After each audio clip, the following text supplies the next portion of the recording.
কি গলি কি মহাসড়ক, রাজধানীর সব জায়গায় ব্যাটারি চালিত অটোরিকশার দাপট। 3 চাকার এই চালকদের বেপরোয়া আচরণের কারণে প্রায় ঘটছে দুর্ঘটনা, তৈরি হচ্ছে যানজট।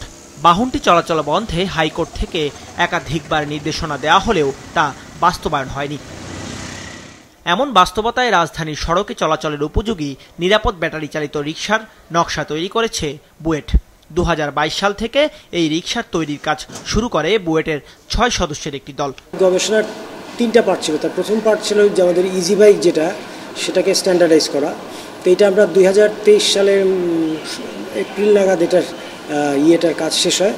দেখতে সাধারণ ইজি বাইকের মতো নতুন এই রিকশায় হাইড্রোলিক ডিস্ক ও parking brake, indicator, looking glass সহ থাকছে 16 ধরনের বৈশিষ্ট্য, যা সাধারণ ব্যাটারি চালিত রিকশার থেকে চলাচলে বেশি নিরাপদ হবে বলে দাবি এই উদ্ভাবকের। নতুন এই রিকশায় সর্বোচ্চ গতি উঠবে ঘন্টায় 30 কিলোমিটার। প্রায় 11-12 রকম বিভিন্ন ধরনের মডেল দেশে চলতে দেখেছি আমরা।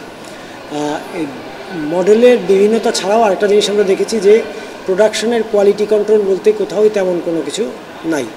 সো আমরা ওই মডেলগুলো পর্যালোচনা করে ওগুলোর দুর্বলতাগুলো আইডেন্টিফাই করে আমরা প্রায় 16টা পয়েন্ট ঠিক করেছিলাম, মেকানিক্যাল এবং ইলেকট্রিক্যাল চেঞ্জেস, যেগুলো ইনকর্পোরেট করে আমরা এই মডেলটাকে দাঁড় করিয়েছি। সব মশার বিরুদ্ধে সুরক্ষা দিতে এলো বসুন্ধরা এক্সট্রিম অ্যারোসল, মশার বিরুদ্ধে এক্সট্রিম সুরক্ষা।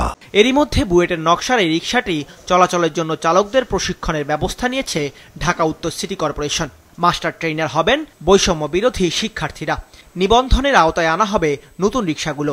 সিটি কর্পোরেশনের মধ্যে অঞ্চলভিত্তিক রিকশার সংখ্যাও নির্ধারণ করে দেওয়া হবে। রাস্তার অরাজকতার পিছনে একটা বড় কারণই হচ্ছে পর্যাপ্ত ট্রেনিং ছাড়া এবং লাইসেন্সবিহীন চালকরা আসলে গাড়ি এবং বাহন চালাচ্ছেন। তো ট্রেনিং হলে ডেফিনেটলি আমরা আশা করতে পারি তার কাছ থেকে এক ধরনের ডিসিপ্লিন বিহেভিয়ার। তারপরে তো যেহেতু কালার থাকবে, বৈধতা থাকবে, লোকজনও জানবে এটা এই জায়গার জন্য, এখানকার জন্য বৈধ। ট্রাফিকও জানবেন, ড্রাইভার জানবে, যাত্রী জানবে। আমরা ঠিক করবো কতগুলো প্রোডাকশন করা লাগবে এবং কোন জায়গার জন্য এতগুলো প্রোডাকশন করবে, কোন রুটের জন্য প্রোডাকশন হবে, সেই অনুযায়ী আমরা লাইসেন্সিং দিব। নতুন এই রিকশার দাম নির্ধারণ করা হতে পারে 1.5 লাখ টাকার মধ্যে। তবে মূল সড়কে চলাচল করতে পারবে না 3 চাকার এই বাহনটি। দাউদ হাসান, মাছরাঙা সংবাদ, ঢাকা।